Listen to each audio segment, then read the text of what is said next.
Welcome to Drum and Drummer, a podcast focused on drums, drumming and drummers. I'm George Pickering and that's Ben Winty, and we are both professional drummers in this business we call music. So stick around and join us as we pass the time whilst trying to stay in time. This is why I stay away from like Terry Bozzio, because his kit, you've got like 20 toms on it. Like I wouldn't even know where to start with that. Another Thursday is upon us. George Pickering. All right? Yeah, each week I never know what you're going to say. Yeah, I know. And you surpass yourself each week. That was nice. Thank you, mate. I'm feeling good today. Yeah? Any I'm reason? just feeling good. No, just feeling good, man.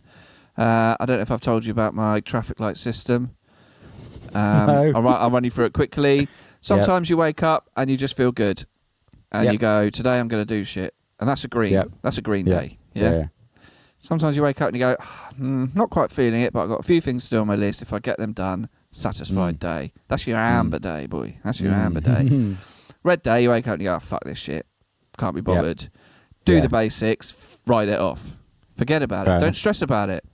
No. Don't stress about it and go, I'm not feeling it today.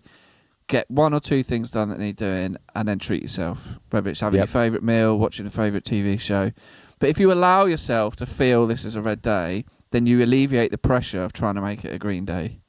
Because you can be frustrated with Yeah. yeah. You Was can that be intentional? No, it's not, but... Okay, yeah, But you can be Yes. frustrated No, with your it being not quite a day where you're not I know feeling what you it. mean. Allow yourself to have the red day. Allow it. Sometimes make I make sense? lists. Yeah, it does make sense, because sometimes I'll make a list of, I feel really productive the night before and go, I've got to do this and that, and I will do it all. And then things happen, life happens, and you go, I didn't do everything on the list. But sometimes it's not the most pressing thing, No. You go, well, I can Let's do it the next day. let's say you've got a list of 8 things. Mm. Green day, you'll do all 8. And Yeah. amber, you'll do 4. Red day, just do the 1. Just do the 1 or 2 at the top of the list. Just do them and write the rest off. And it's the pressure of going, I've got to make the most of this day. I've got to make the... Sometimes it just doesn't happen, boy. No, this is It it. doesn't happen. And it's fine. And allow it. That's your little traffic light system, I like that. Yeah. TM. I mean... Copyright the Winto. But yeah, your red day, your amber day, and your green day. That's amazing. Was that planned? No. Right. So I'll explain quickly. I'm sort of good at this shit. So I've got to talk about last night. We have got a guest today, the brilliant Ollie Woods. But I just have to mention, last night I had a gig at the Grace in London. Well done. No, I'm joking. This is great. This is good. I like this. This is good. Carry on. What, the story or what you just said? Okay. The story. So no, I will speak about it in the next podcast that we do with just us, because a lot of stuff happened. But I just have to say what happened last night. So we get to the Grace, and next door to the Grace, there's another place called the Garage, however you want to pronounce it. Played and there. Have you? And there's a queue of people outside of it. And I'm going, is this for our gig? Because the gig I played was sold out, So I thought, they're here early, like this, It was, we were supporting. You're a walking band. down the line, high-fiving everyone. Yeah. Thanks, okay. What? Who are you? We did joke about that, because I was playing for Mackenzie. We were saying you should do that. We should pay them to like cheer when she walks by the queue. But anyway, it wasn't for that. It wasn't for the band we were supporting. So we get in and we're talking to the venue person, and he says, "Oh, by the way, when you load out tonight, you'll have to load out the front door, not the back door, because Green Day are playing next door downstairs." Anyway, so you got the, and it was sorry, what? He's like, "Oh yeah, Green Day are playing downstairs, and it's downstairs at the garage. I think it's like 600 capacity venue or something." Yeah, I played there. And so that was why there was a queue of punks outside. But then the rest of the evening, I was a bit distracted. I was thinking, well, I've got to play, but. Anyway, I'll talk about it when we do another I'd pod. rather But be that downstairs. yeah, well, this is, and I tried to talk to the sound man, because he was like, "Oh, I'm gonna do a bit of the sound for the main band tonight." He was doing our sound, but not the headline band sound. So I'm gonna do a couple of songs of theirs. Sound man, he's just gone. Yeah. Downstairs watching. Well, this is it, and he said, "I'm gonna do that, and then I'm gonna go downstairs see Green Day." And I was trying to drop hints. I was like, "Oh, I'm quite a big fan, actually," And after a while, he was like, "Look, I know what you're doing, but I've already Stop trying to pulled work so your many." way into Yeah, watching he Green Day was with like, "I've me. already pulled so many strings to get myself in." He was like, "I don't know if I can get someone I've just met in to see Green Day." But yeah. So that was a bit mad. But I feel like they're in London a lot, and they seem to just keep doing these random little gigs. Just I Yeah, don't but know it what wasn't it Green is. Day though. You know that. Well, yeah, it was the cover-ups. Yeah. But it was Billy Joe. Sorry, is Billy Joe not good enough for you? No, it's No, I'm just it was, saying. It's people who say, yeah, I'm yeah. gigging at the Wedge drums, but well, you're playing the Edge, so it's different, isn't it? Anyway, we got It's a two guest of Green today. Day, isn't it? Playing covers with. Well, other I didn't people. know which two. I heard it's The Billy bass, Joe and bass. oh, is it Mike? Oh, Yeah, fair. yeah. I wonder why Trey is. They needed a Having a drummer holiday. last night. My He God, hates can you doing imagine? covers. Yeah. Right. That's good, Let's though, talk- isn't it? Yeah, it was quite exciting. It's It was just exciting. nice. It was, when you're just like, oh, they're in the same area. This is like Phil. he's right downstairs. They're Yeah. playing at the same time as us, which is weird. Yeah. So anyway, we got a guest today. Yes, we do. We've got the magnificent Ollie Woods on. Yep. King of Transcription.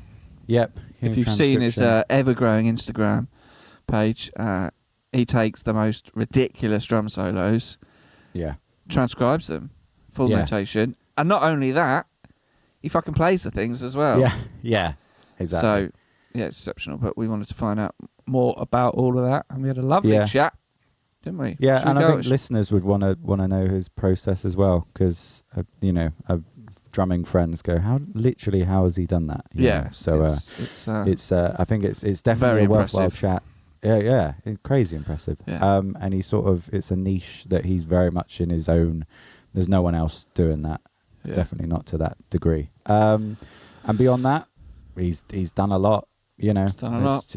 Should we just dive on him? Let's dive on in. Here's our chat with Ollie Woods.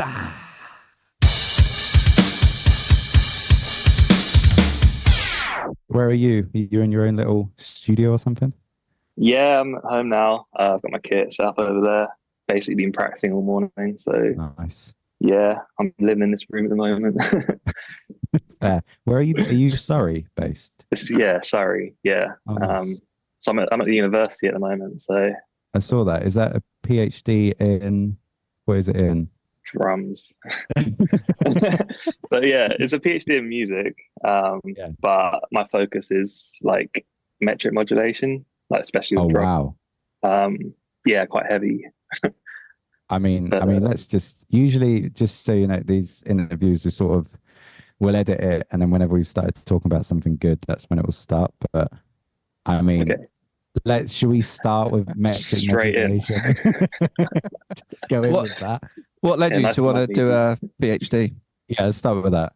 Yeah, okay. So it was basically in lockdown, like everyone had no work, everything had stopped. I had way too much time to just think about stuff, like drums and stuff. So yeah, basically I've always been interested in it. But yeah, particularly over lockdown, I sort of looked into it a lot more and how to create it, how to use it in songs and stuff.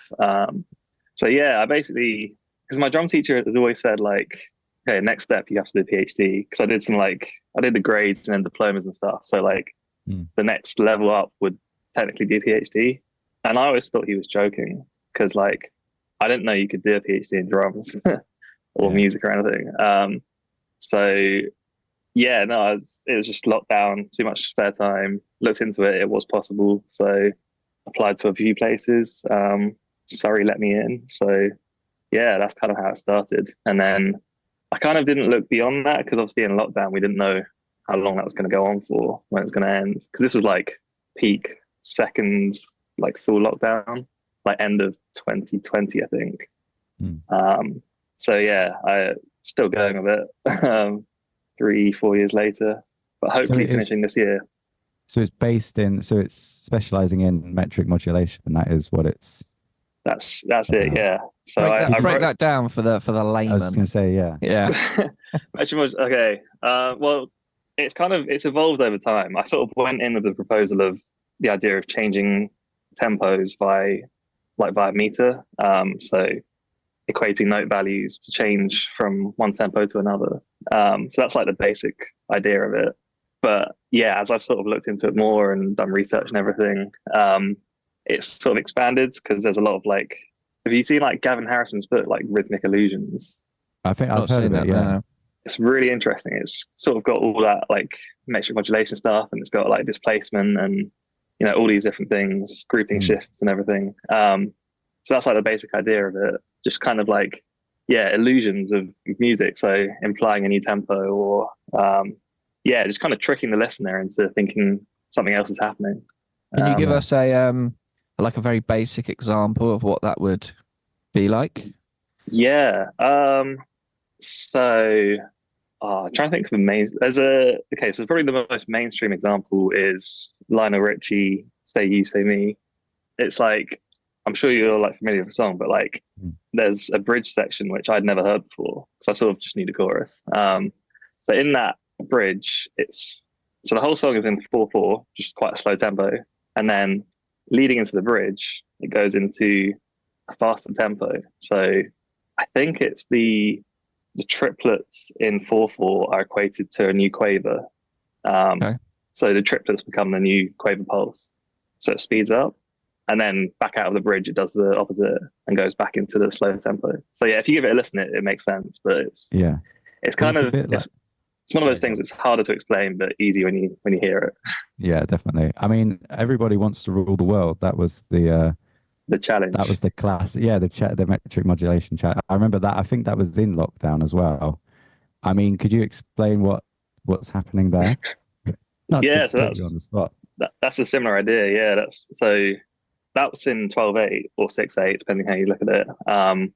So that's quite a nice time signature to manipulate. So yeah, the original got the groupings of 3, 1-ander, 2-ander, 3-ander, 4-ander. So you've got the backbeat lining up with that.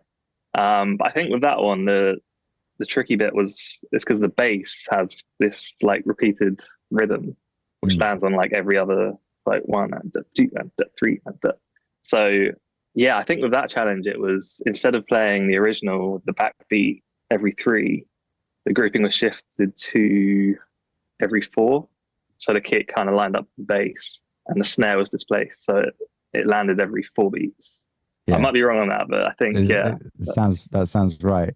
I always enjoy them because I was sort of, if a video pops up on my Instagram, I show it to my partner, and she's like, what's going on? It would be someone playing Uptown Funk, but everything's a bit off, but still in time.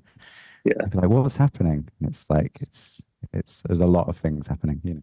Yeah, it's like it's the most nerdy drum thing possible, but sometimes it can sound cool. So was that a course already, metric modulation, or was that something you said? No. So yeah, with a PhD, it's kind of, you've got quite a lot of freedom with it. So you can basically choose any topic, as long as you write a load of stuff on it and prove that you know a little bit on it, and prove that you can spend a few years like researching it. They kind of just let you go for it. And that it's something that hasn't really been researched before. So yeah, especially like there's not many drummers that do like research or like in academia. So it's quite, there's quite a lot that you can explore and propose for a PhD. I mean, you're clearly have a great understanding of music theory and applying that to drums, and we'll head on to your Instagram channel. Sure. And your transcriptions, which is what I think primarily populates the feed. That's I was having a look through, and like, what led you to wanting to transcribe all these different drum clips and solos and things? Because some of them are absolutely insane. Yeah, it's got a bit out of control. So I mean, I've been transcribing for a while now. I used to post the occasional video on Instagram, but like it didn't do that well, so I didn't really keep it up. But it kind of started properly back in, I think it was July last year. I did a Matt Gasket solo. So I was just like, I was bored on Instagram, scrolling through my feed. I saw this solo he did, and it was unbelievable. Like I wanted to learn it. So yeah, basically I started writing it out, trying to figure out if it was actually playable. It wasn't, because it's Matt Gasket. But like, at least having the notation there, it was good to see like what he's doing, because especially when you can slow it down a little bit and try and like figure out, even if I can play this at half the speed, I can use some ideas and like, yeah, take inspiration from it. So it was that one that got quite a lot of attention. I just posted the transcription video with his original solo. So from that, because that got a lot of attention, I decided to try and learn it. I got up to like 90% speed. I was kind of like, I was happy with that. So I posted that. And then that also got a bit of attention. So that was kind of the start of it, where pretty much whenever I do a transcription video, I want to do one of me playing it as well, because that's the reason I do it, so I can learn from it. So yeah, that was back in July. And then the next one I did got big, and then the next one did. So I just kind of kept going with it, and it's because you're up to like, is it nearly 60,000 followers on Instagram? Yeah, something like that. Like this when was, you started, what level were you at? Like how much of that has come from your transcription videos? Yeah, so last July I was under 3,000. I was like, I've been stuck at about 2,900 for a year or something. And yeah, and then suddenly from now I got to like about 10,000 in a few weeks, which was just crazy. And like my phone actually stopped working, like because notifications were coming through. I'd never had that before. So like, yeah, I remember I was like, it was after, I think it was like one of the earlier videos. I was going to Paris to see the 1975, and I got on the plane. As soon as I got on, my phone just like, it just went to like a white screen. So I couldn't, like, I needed it for like tickets and stuff, and like, you know, I'm going to a different country. I need like access to everything. So I was kind of panicking on the plane. Also, I was really bored on the plane because I had nothing to do. Because like I want to at least listen to music or something. But yeah, basically the whole time I was out there, my phone was just dead. And I realized afterwards it's because of Instagram. It's because I had my notifications all turned on still. Bad move. So That's wild. yeah, so it's literally broken my phone, and I don't get any notifications anymore from Instagram. So it's kind of Do you annoying. remember what But video it was that broke your phone? I think it was the Styx Taylor. It's one where he's wearing a yellow shirt, and then I also played it wearing the same shirt, and people were like, "Well, you've got the same shirt." Wow. I love it. But yeah, that was the phone breaking video. That's When amazing. you're doing a transcription, do you start with the notation first, or do you go onto the kit and try and work some things out? I'd love to know. Yeah, that's the kind of my main question. What is the process from watching a video to it's finished? I've managed to kind of streamline the process a bit, because you know, the more you do it, the better you get at it. But yeah, basically process. I'll start on Instagram, just find a video. So then I'll like download that video. I've got this software called Transcribe, like transcribe exclamation mark. So you can put any video or audio in it, and it allows you to like change the speed. So you can, what I do is I mark out each bar if it's like in a meter. I'll go through full speed, just kind of tap out each bar, and then I can loop like sections. So I'll loop maybe 2 bars at a time. If it's a really hard one, I'll take the speed down to like 70% or something. And I pretty much do that for the whole thing. And I use Finale for the notation. So I'll have like, I've got a monitor here, I've got my laptop here, got like, transcribe on here with the video looped, and I've got Finale on here. So I go bar by bar, just like slowly putting it in. And it is quite a long process. You need quite a lot of patience for it. Yeah.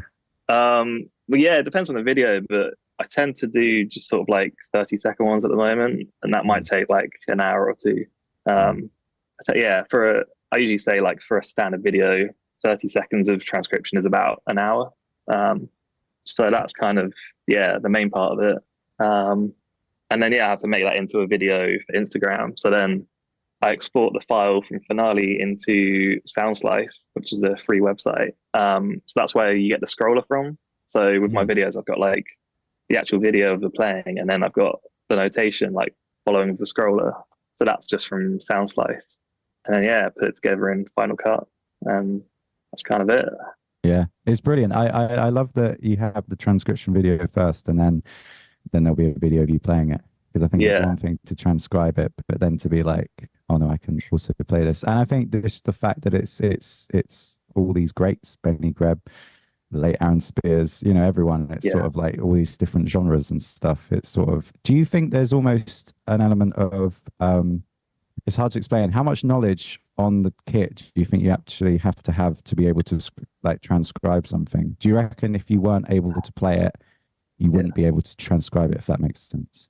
Yeah, no, I think I've definitely done a few before that I couldn't play. So I think it's kind of two separate skills, really. It's, yeah, as long as you can listen to what's happening and understand how it happens, I don't think you have to necessarily be able to play it. Because, yeah, I won't even touch the kit until I've written it out, usually, unless it's like some crazy thing that I need to figure out if it's actually like physically possible. But yeah, I think pretty much anyone can do transcriptions. It just takes a lot of time to like practice and get used to like knowing what to hear for as well. So it's obviously the rhythms, but also the like knowing the difference between the tones of the toms and like cymbals and stuff.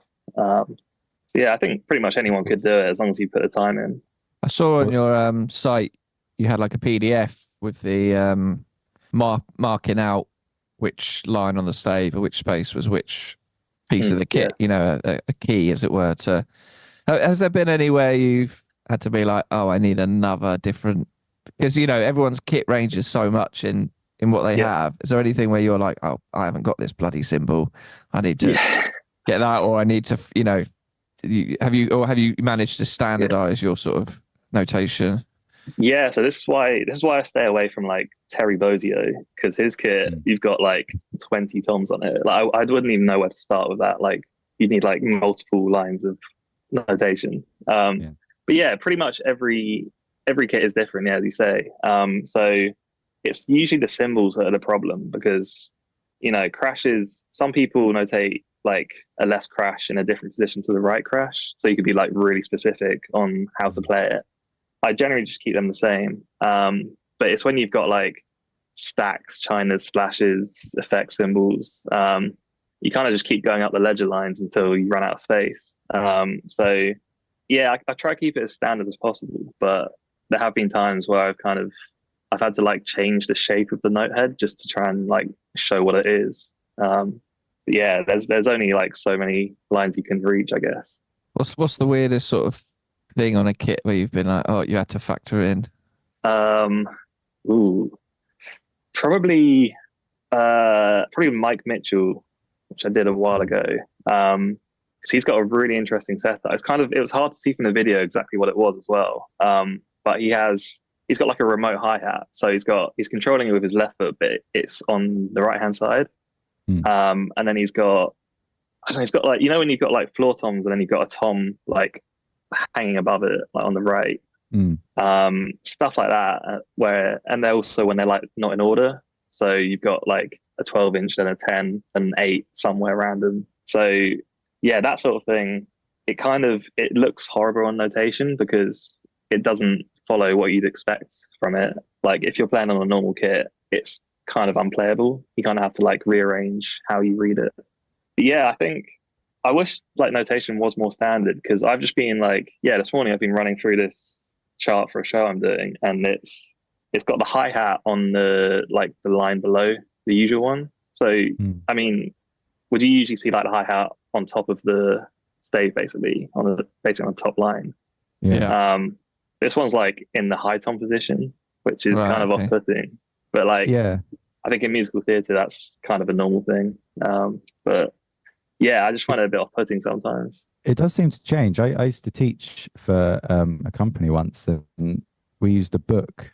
I can't remember what the book was called, but everything was different on the stave. And they were saying, "Oh, we're going to teach to the kids." And I said, "Well, no, because that's not where anything is. You know, it's drum notation does seem to be.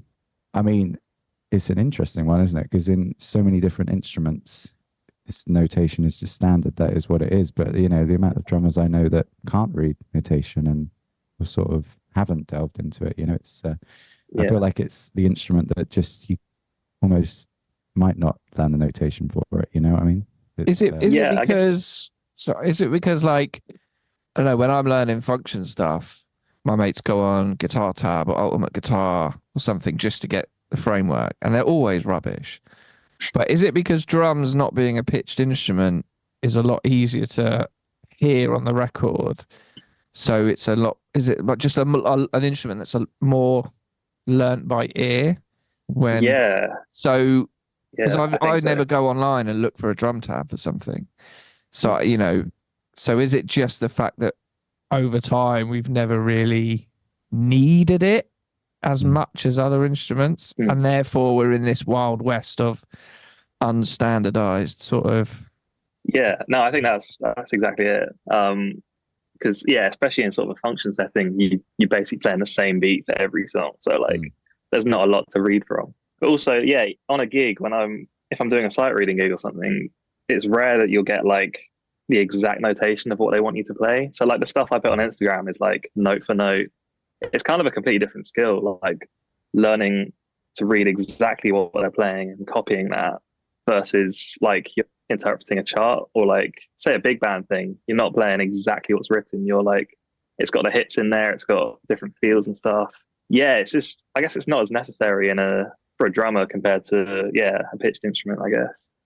I guess drums in the grand scheme of things are quite a new instrument, compared to a lot of orchestral instruments. Do you think, just one more thing on transcription on Instagram and stuff. I mean, some of the videos have gone beyond viral.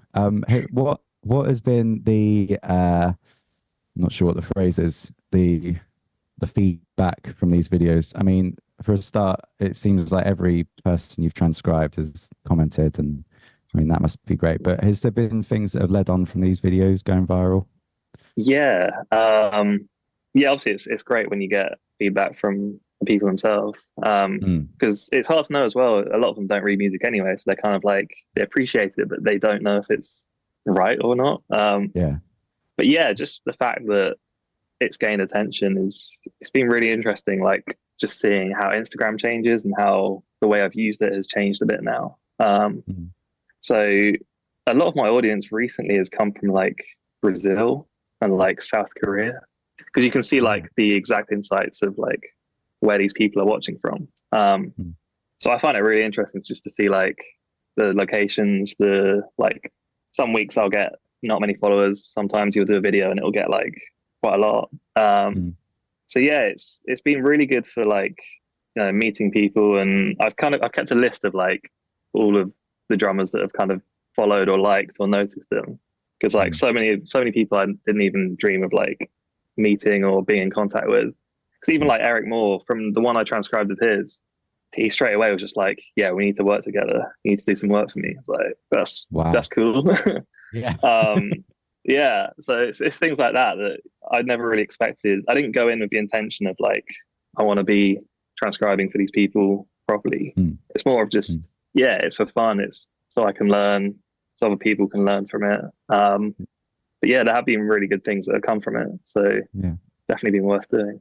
Have there been any negatives? I don't want to bring the conversation down, but do you maybe feel any pressure now to deliver these videos, or have you had any negative feedback or anything like that? Yeah.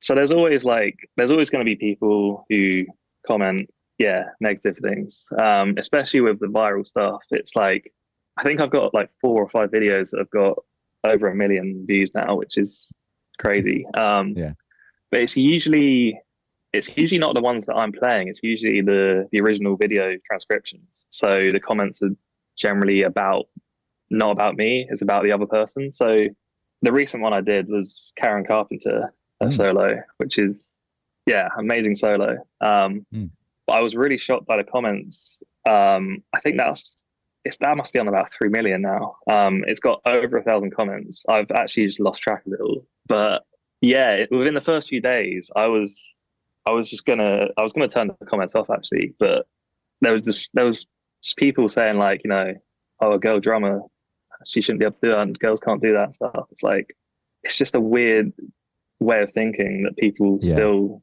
don't really recognize female drummers and things. It's horrible stuff.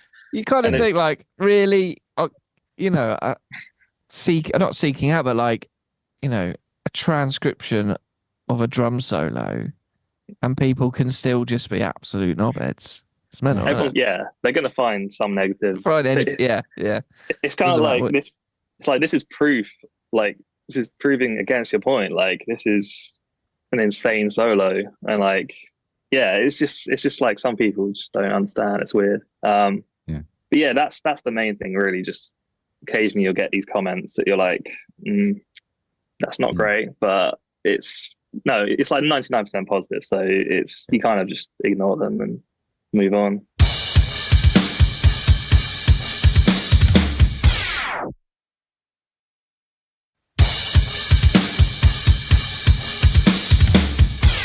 Should we talk about your background in drums? Because I didn't realize Qualified to the how many places you nines.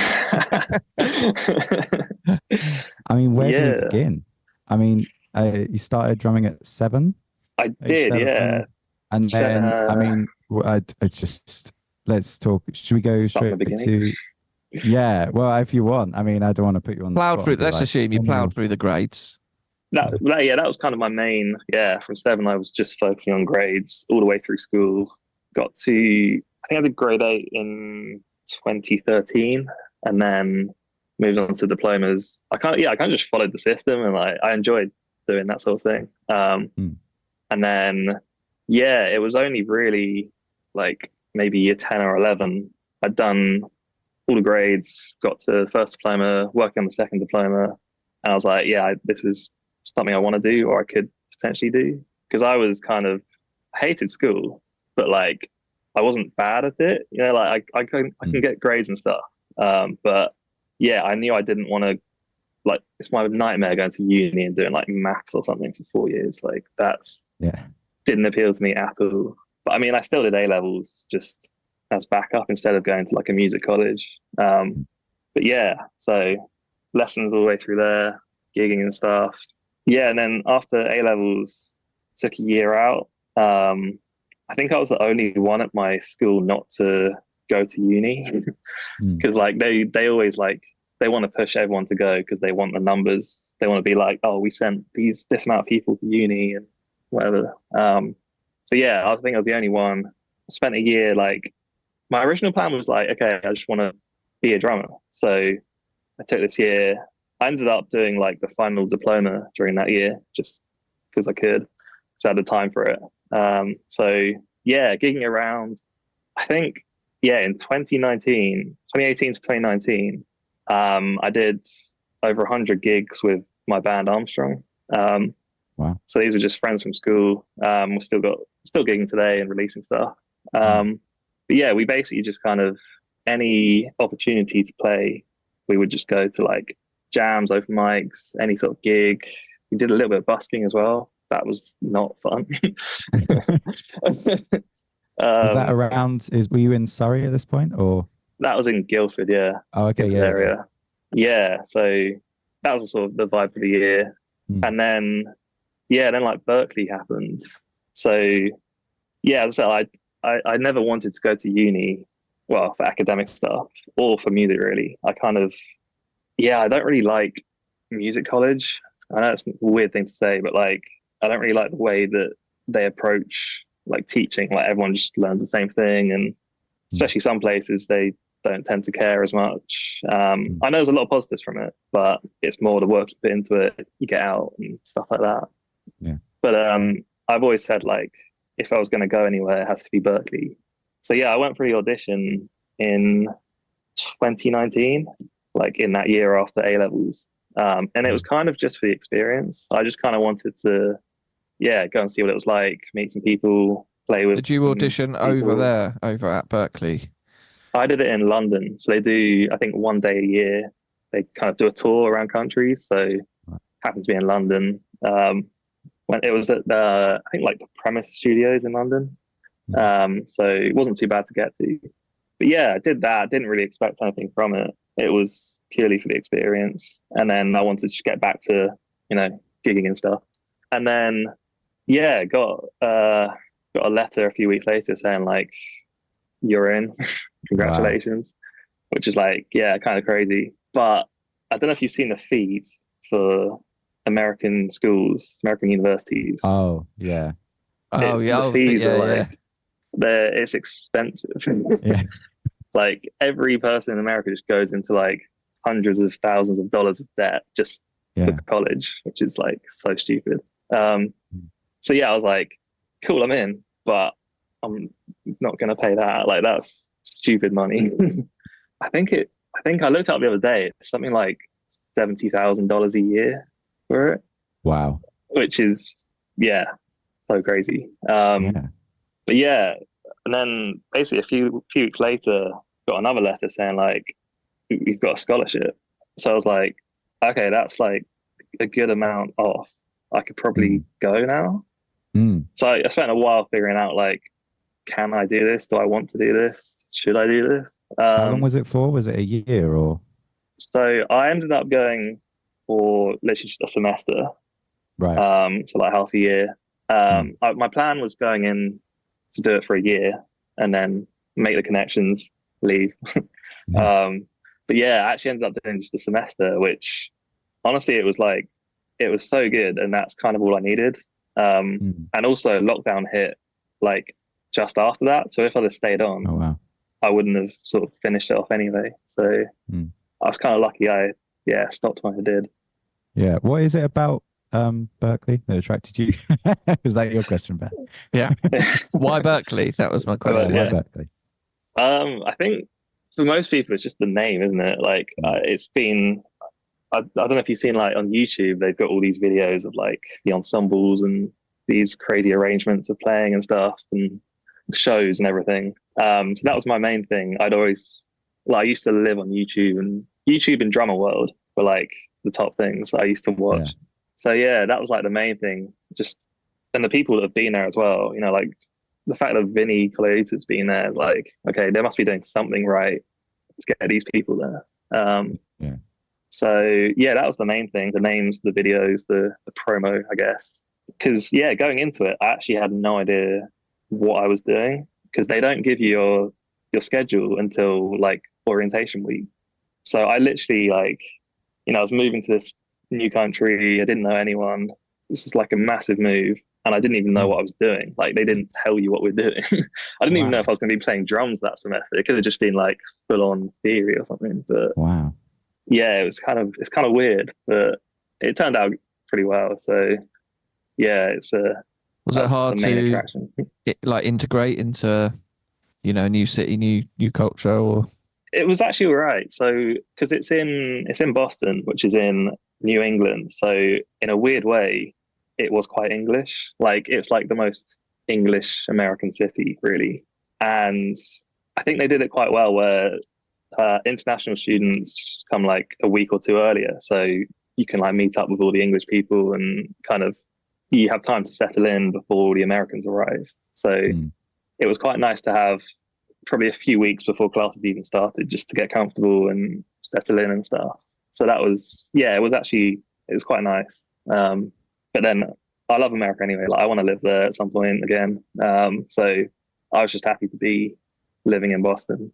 Yeah, of course. So what sort of things were you learning? What was the course?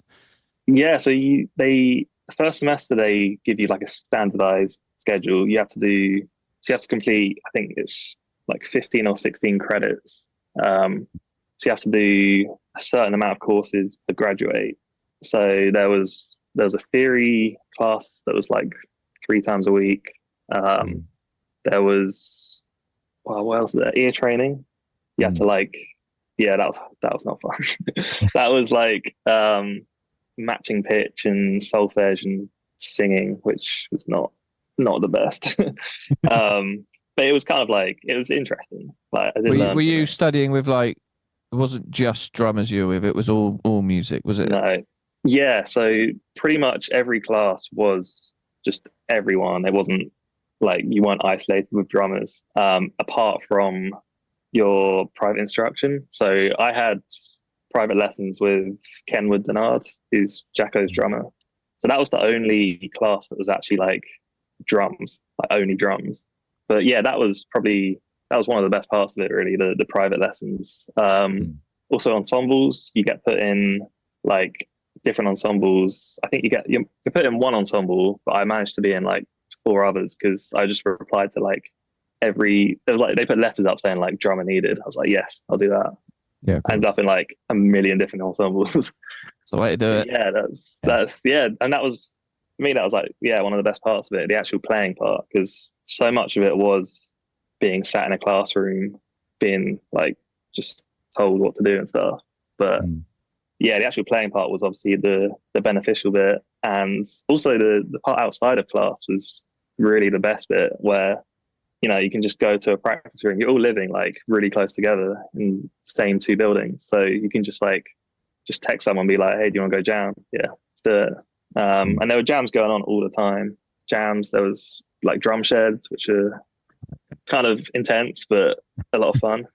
Yeah, it's about the people, like playing with different people, meeting them, and I'm still in contact with a lot of people from it, making music, remote stuff. Yeah. Nice. So when you go and What is live it? back in America, would you choose Boston again, or have you got anywhere else in mind? Ooh, that's a good question. Probably not Boston. It's not actually that good of a city for music, and it's really expensive. But yeah, that was one of the things. Basically, I was looking like going out there. I was expecting to be gigging and stuff. You can't actually work out there. You can't earn money out there. So I wasn't able to actually gig outside of Berkeley because you have to get like a special visa for that. So I was on a student visa. I think you have to be there for like a year or 2 before you can even apply to work.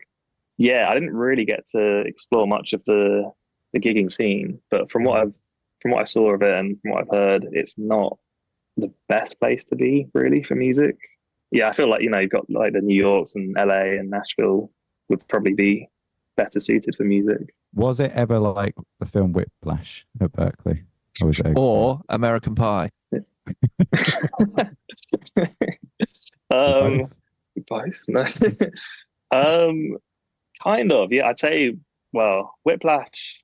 Ooh, I've had Whiplash experiences more in the UK than the US, really. But there were elements of like, not really. I don't know. It was very chill, actually. Like I think the most intense stuff, because I was like trying to make the most of the people that were there, like the teachers, because they had like some really great drum teachers there that you couldn't study with unless you stayed for like 4 years or whatever. So I was just emailing these people saying like, can I just have like a one-off lesson? And they were really nice about it. Just kind of like, yeah, I had some good lessons with people. But yeah, I don't think anyone was really like Whiplash vibes. I think once you sort of get into the really high level ensembles, I've heard some stories about Whiplash sort of thing. I'd say the drum shed is the most Whiplashy thing possible. Yeah. Because like it's not like you're being shouted at or anything. It's more just like you feel so like imposter syndrome, like all these amazing drummers, and you're just kind of like, oh, now I have to play and match their level and stuff. It's like it just makes you want to work a lot harder and try and be at their level.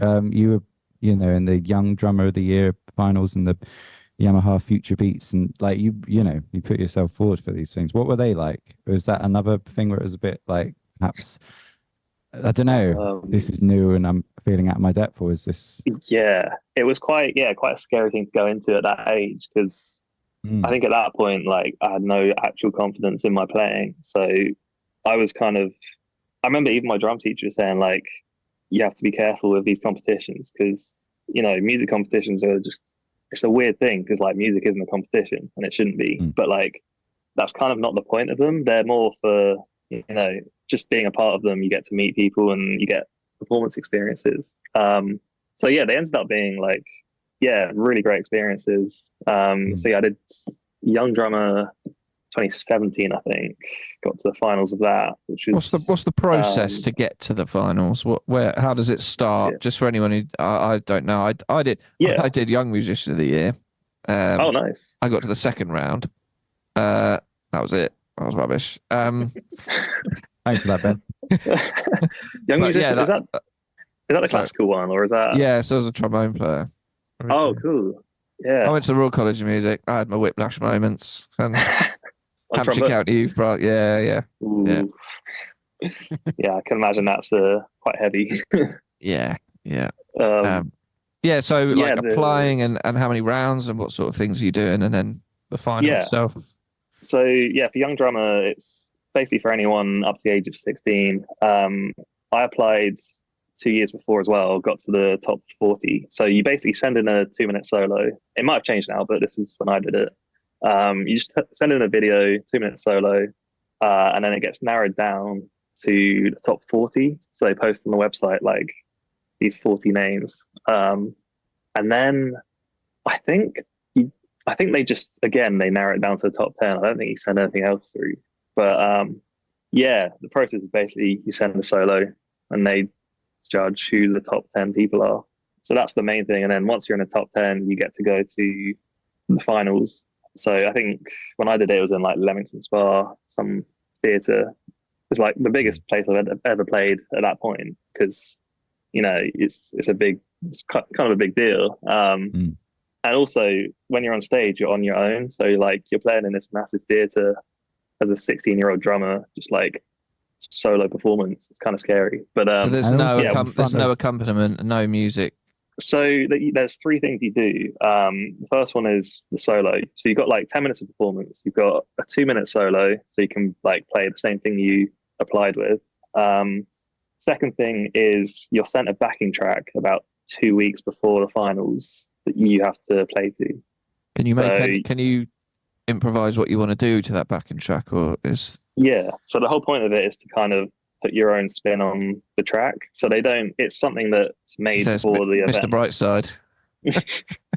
Yeah, just play it in like 15/16 or something. Yeah, get some metric modulation. Yeah. Well, that's the thing. Like you could do that. I don't think they like that much, because I'm sure they're looking for like musicality and not nerdy chop stuff. But I don't know. Maybe that was where I was missing out.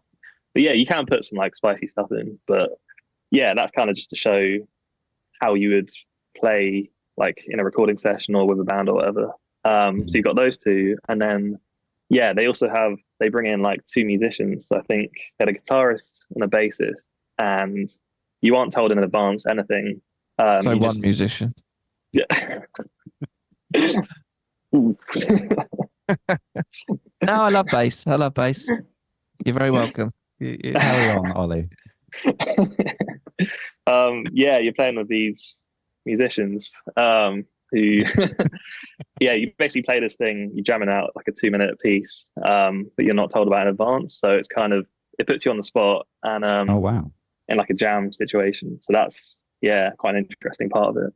What kit do you use?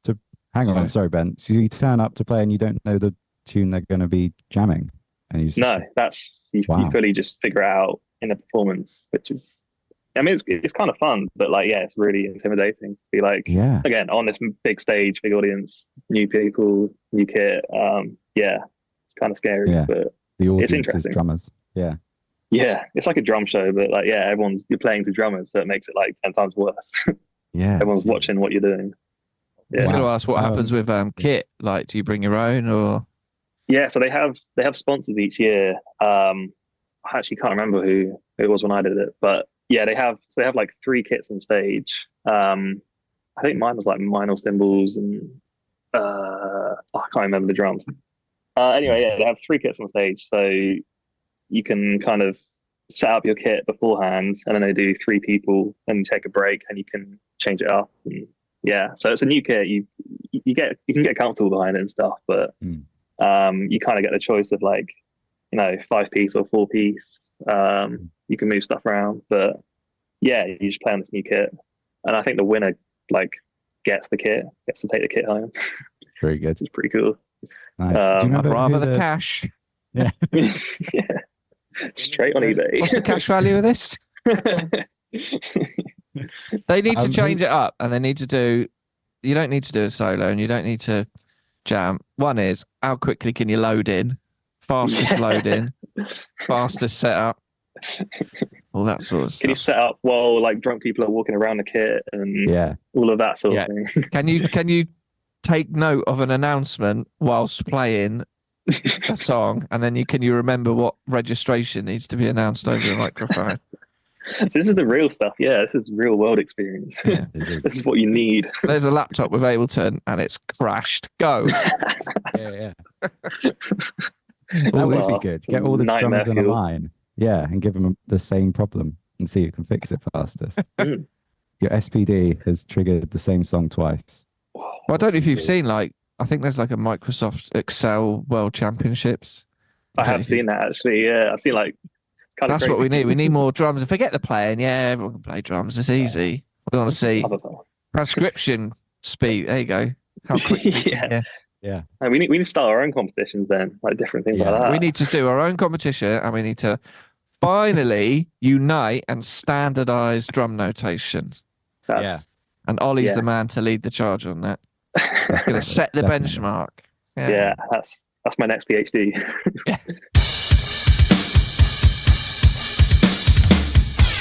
What are your goals? Where do you plan to go? So, I mean, my main thing is I just want to be able to be a gigging drummer. Like gigs are my main thing that I enjoy. So I've been to a lot of teachers before that are kind of like, you have to choose what you are. Like, are you a pop drummer? Are you a big band drummer? Are you going to go into like theaters and stuff? And I don't know if I'm still finding it out or if I just want to be more than just one thing. But at the moment, my gigs are so random. Like I'm trying to get like everything possible. Like I've got lots of shows coming up, like theatre stuff. I've got some original music, original artists. So I'd love to be able to just keep doing that, like keep doing session work. So the different environments, different venues and stuff. But I feel like ideally I'd want to be on, obviously a big gig touring and stuff. Yeah, I've got a lot of projects going on that I wouldn't mind if they, gain traction and stuff. Just playing bigger venues and things like that. Yeah, I think especially with the Instagram stuff lately as well, though, I'm kind of thinking like I want to be a drummer's drummer. You look at like Dave Weckl and Vinny and stuff. You're like, they're playing in these big bands, like huge ensembles and big artists and stuff. But also like we're looking at them being like, what they're playing is insane. Like I'd like to be able to have like the balance of big gigs, but also keeping the like good playing and stuff. Yeah, definitely. Do you feel your Instagram audience is like, when you're doing these transcriptions, are you aiming for other drummers or are you aiming for kind of non-drummers or a bit of both? Like, do you have that kind of... Yeah, I mean, different videos hit different audiences. So I think I tend to, if I'm not really like thinking about it, it tends to hit drummers basically. So because I'm watching these like crazy solos, and I'm guessing the main audience for that is going to be drummers. But there's always some like, I did a Bruno Mars solo, which the Super Bowl one, that hit like quite a mainstream audience, which was quite cool. Because yeah, I've always thought like, you can use Instagram to try and get gigs from it and stuff. But like, yeah, I don't know if that's going to be something that gets you noticed if you're just transcribing and things. I feel if like an MD is looking at my page and they just see transcriptions, like it's going to be hard to know if that's what they're looking for. And it's like if they want to drum for a gig, stuff like that. So yeah, it's mainly really targeted towards drummers at the moment. But it does kind of sometimes goes into different areas and different people. Do you worry? I'm not, I don't want to put words in your mouth, but you could quite easily be, and maybe already, known as the transcription guy. He's the transcription guy. Yeah.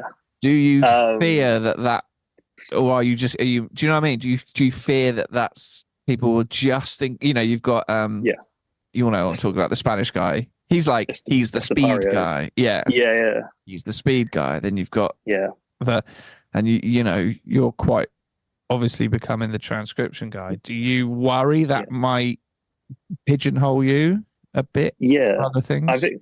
I think it's kind of a bit too early for me to properly think about that, because I feel like this is all still really new. Like it's literally just been the past few months it's kind of taken off. But yeah, I have been thinking about that, and like I have tried to make my page more sort of the playing side of it rather than transcription side. So like I try and put, once I've done transcription and the playthrough, I'll just, if you look at my feed, my main feed, it hasn't got that many transcriptions on it. It's only when you go into the Reels page that they're all in there. So I'm sort of thinking like anyone that comes across my page, they'll just see like the playing side of it, not particularly the transcriptions. But yeah, it's interesting though, because people say sort of like you need something to make you stand out because it's hard. Everyone wants the same thing, really. Everyone wants to be playing gigs, being a drummer and all that. So it's quite nice to have, quite a niche area where at least if you're thought of as a transcription guy, hopefully it's not fully like, oh, you only do transcriptions, you don't play or anything. But it's nice that, oh yeah, that guy, oh, he also does transcriptions. Like I'd hope for more of that sort of vibe. But yeah, I think it's hard to tell. It definitely could come to a point where the transcriptions take over, but maybe that's when I move away from it a bit and try something else. I'm going to be quite frank with these questions, these last final few. Cool. Has your Instagram been monetized at all? Have you made any money out of these transcriptions? So you can't, well, there are ways of monetizing on Instagram, but it's really like you have to set up like shops and gifts and stuff. So I haven't made any money directly from Instagram, but what I do is I sell the PDFs of every transcription on my website. So that's where I've been making the money. I mean, it's not like a huge amount, but it was nice over Christmas because I lost quite a lot of work for different reasons and it was quite quiet, but I put a lot of work into like Instagram and stuff, and I managed to regain the money that I'd lost from gigs through my website. So there are ways of making money, like not directly from Instagram, but by directing people away to like different places. And same with YouTube. So I post everything that goes on Instagram goes on YouTube. So that's been like slowly growing.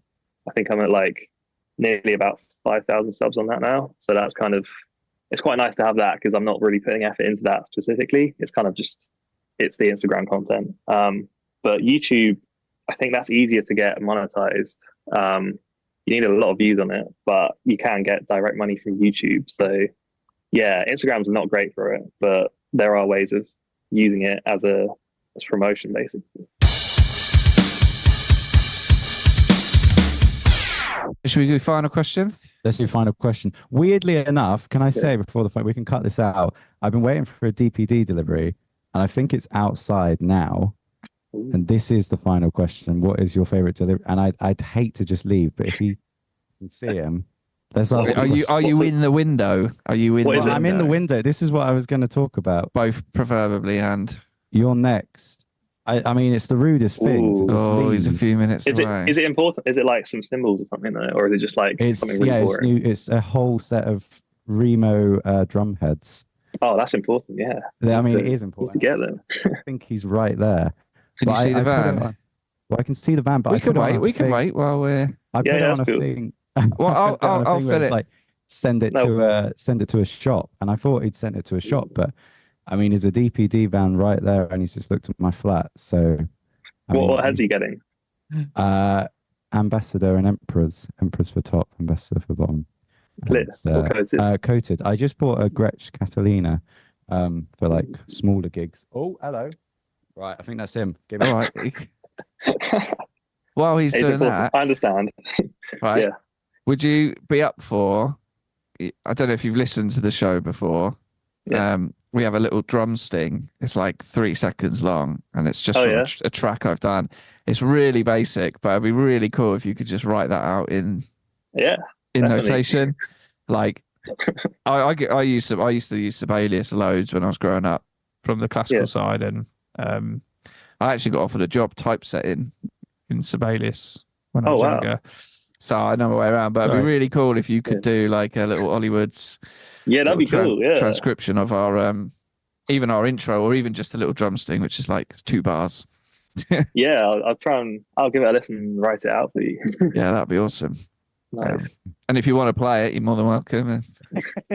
Yeah, sounds good. Oh, he's got his box. He's got his. How mad is the timing of that? That is amazing timing. That is amazing. So, Ollie, our final question is: what's your favorite delivery company? Oh, okay. I see the connection. Nice. Yeah. Sorry.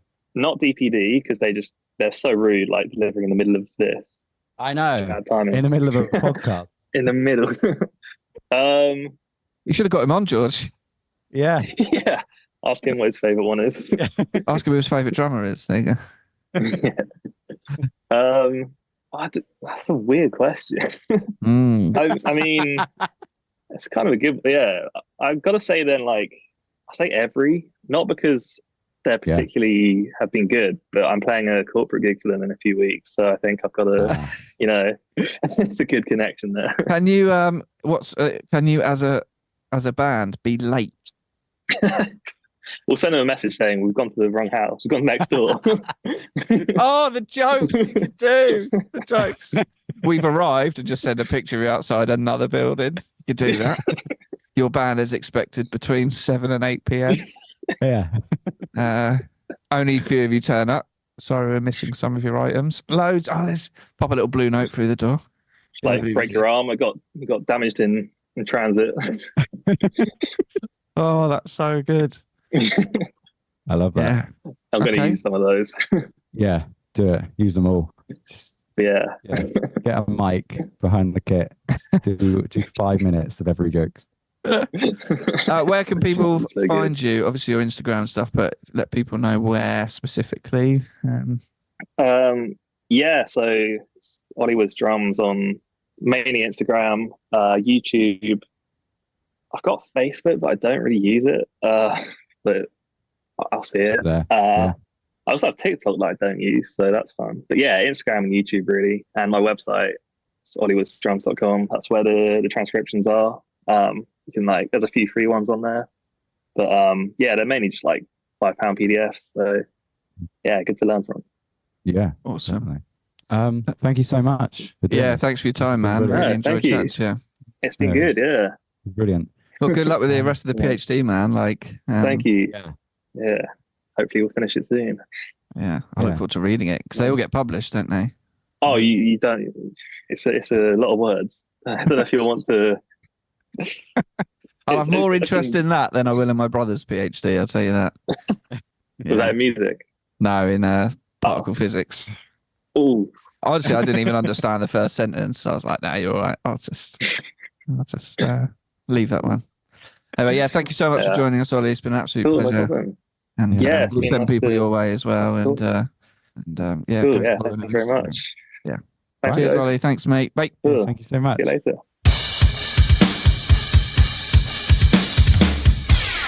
There we go. That was our chat with Ollie Woods. We learnt a lot. We laughed. We got intense. We learnt. We laughed. We loved. You asked some frank questions, which is always good. I quite like when you do that. I'm always a bit scared. I'm like, what is he going to say? But it's always good.